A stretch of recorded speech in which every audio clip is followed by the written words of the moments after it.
അസ്സലാമു അലൈക്കും വറഹ്മത്തുള്ളാഹി വബറകാതുഹു. പ്രിയ സഹോദരങ്ങളെ, നമ്മുടെ മുത്തിലുമുത്തായ പ്രവാചകൻ സല്ലല്ലാഹു അലൈഹി വസല്ലമയെ സ്നേഹിക്കേണ്ടത് എങ്ങനെയാണെന്ന് പ്രവാചകൻ പഠിപ്പിച്ചിട്ടുണ്ട്.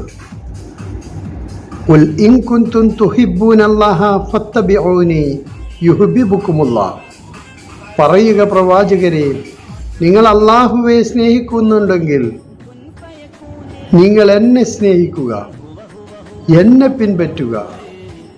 ഫത്തബിഊനി, നിങ്ങൾ എന്നെ പിൻപറ്റുക, എങ്കിൽ യുഹിബ്ബുക്കുമുല്ലാഹ്, അല്ലാഹു നിങ്ങളെ സ്നേഹിക്കും എന്ന് അല്ലാഹു പരിശുദ്ധ ഖുർആനിലൂടെ പറഞ്ഞെങ്കിൽ ആ പ്രവാചകൻ സല്ലല്ലാഹു അലൈഹി വസല്ലമയെ സ്നേഹിക്കുക എന്ന പേര് വെച്ചുകൊണ്ട് ഈ തവണ നമ്മുടെ കേരളക്കരയിൽ രണ്ട് ആഘോഷങ്ങൾ ഒരുമിച്ചാണ് വന്നത്. നമുക്കറിയാം, നമ്മുടെ സഹോദര സമുദായങ്ങളായ അവരുടെ ഓണാഘോഷവും നബിദിനാഘോഷവും ഒരുമിച്ച് വന്നപ്പോൾ പല സ്ഥലങ്ങളിലും രണ്ട് കൂട്ടരും ഒരുമിച്ച് നടത്തിയതും മാവേലിയെ വരവേൽക്കുന്നതും ഒക്കെ നമുക്ക് കാണാം.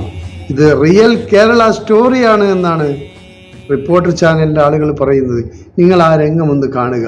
പാലക്കാട് നബിദിനത്തിൽ ദഫ്മുട്ടുമായി മാവേലിയെ വരവേറ്റിരിക്കുകയാണ് നാട്ടുകാർ. അതാണ് നമ്മുടെ നാടിന്റെ റിയൽ കേരള സ്റ്റോറി. യാക്കര മുറിക്കാവിലാണ് നാട്ടുകാർ നബിദിന റാലിയും ഓണാഘോഷവും ഒരുമിച്ച് നടത്തുന്നത്. കേൾക്കൂ, കാണൂ.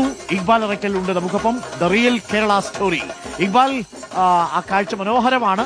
ഓണത്തെ വരവേൽക്കാൻ വേണ്ടി ദഫ്മുട്ടുമായിട്ട് വരുന്നു എന്നുള്ളതാണ്. മാവേലി ഭരിക്കുന്ന സമയത്ത് ദഫ്മുട്ടുണ്ടോ എന്നറിയില്ല. പുള്ളി വന്ന് ചോദിക്കും, ഇതെന്താ ഐറ്റം എന്ന് ചോദിക്കുമായിരിക്കും. ഇത് ദഫ്മുട്ട് എന്ന് നമ്മൾ പറഞ്ഞു കൊടുക്കും. ഇവിടെ ഇങ്ങനെയാണ് സർ എന്ന് നമ്മൾ പറയുമായിരിക്കും. ഇക്ബാൽ, എന്തായാലും കൗതുകകരമായ കാഴ്ചകളാണ്. നമുക്കത് പ്രേക്ഷകർക്കൊന്ന് പങ്കുവയ്ക്കാം. ഇക്ബാൽ. അരുൺകുമാർ, തീർച്ചയായും ഈ റിയൽ കേരള സ്റ്റോറി കാണണമെങ്കിൽ പാലക്കാട്ടേക്ക് വരണം, യാക്കരയ്ക്ക് വരണം, മുറിക്കാവിലേക്ക് വരണം. ഇവിടെ കൃഷ്ണപിള്ള സ്മാരക വായനശാലയിലുള്ളവർ, അതുപോലെ തന്നെ മുറിക്കാവ് ജുമാഅത്ത് പള്ളിയും ചേർന്ന് ഇപ്പോൾ ഇവിടെ നബിദിന ആഘോഷം അതുപോലെ തന്നെ തിരുവോണാഘോഷം ഒരുമിച്ച് നടത്തുകയാണ്. ഇവിടെ നമുക്ക് ദൃശ്യങ്ങൾ കാണാൻ വേണ്ടി സാധിക്കും. ജുമാഅത്ത് പള്ളിയിലെ മദ്രസയിലുള്ള വിദ്യാർത്ഥികൾ ഇപ്പോൾ ദഫ് കൊട്ടിക്കൊണ്ട് ഇവിടേക്ക് എത്തിയിട്ടുള്ള മാവേലിയെ സ്വീകരിക്കുന്ന ഒരു കാഴ്ച കാണുന്നു. തൊട്ടപ്പുറത്ത് ചെണ്ടമേളമുണ്ട്.